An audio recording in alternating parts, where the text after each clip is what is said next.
La France envoie 2 Canadair. De fortes chaleurs et des feux, sans doute liés au réchauffement climatique.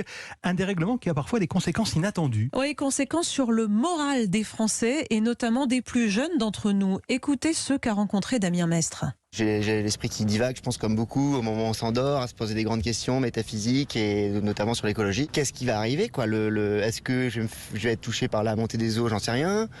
Vivant en France, est-ce qu'on va avoir une pénurie en bouffe? Je sais pas non plus. Moi, c'est plus, je sais pas, de l'impuissance un peu.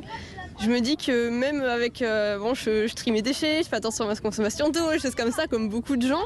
Mais on se dit qu'on aimerait pouvoir faire plus quand même. Quand on voit les images, c'est sûr, c'est choquant et moi, oui, ça me déprime quand je me retrouve face à ça. Alors, sur Europe 1, on vous parle ce matin de l'éco-anxiété. C'est le terme utilisé pour parler des angoisses que peut provoquer le dérèglement climatique. Bonjour Damien Mestre. Bonjour. L'éco-anxiété a de vraies répercussions psychologiques chez nous.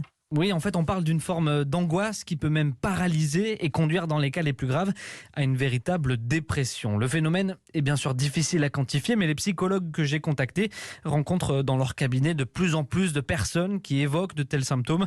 Ils devraient être encore plus nombreux à mesure que les catastrophes climatiques se matérialisent, là, maintenant, sous nos yeux.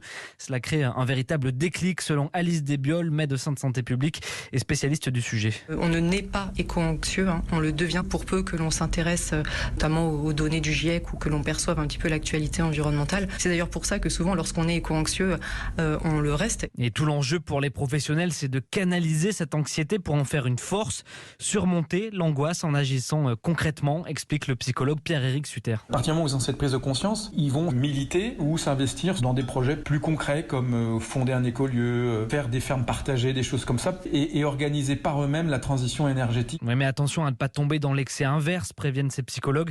Il ne faut pas chercher à endosser une responsabilité trop grande tout seul dans son coin, puisque le problème est planétaire et ne peut pas se régler à la seule échelle individuelle.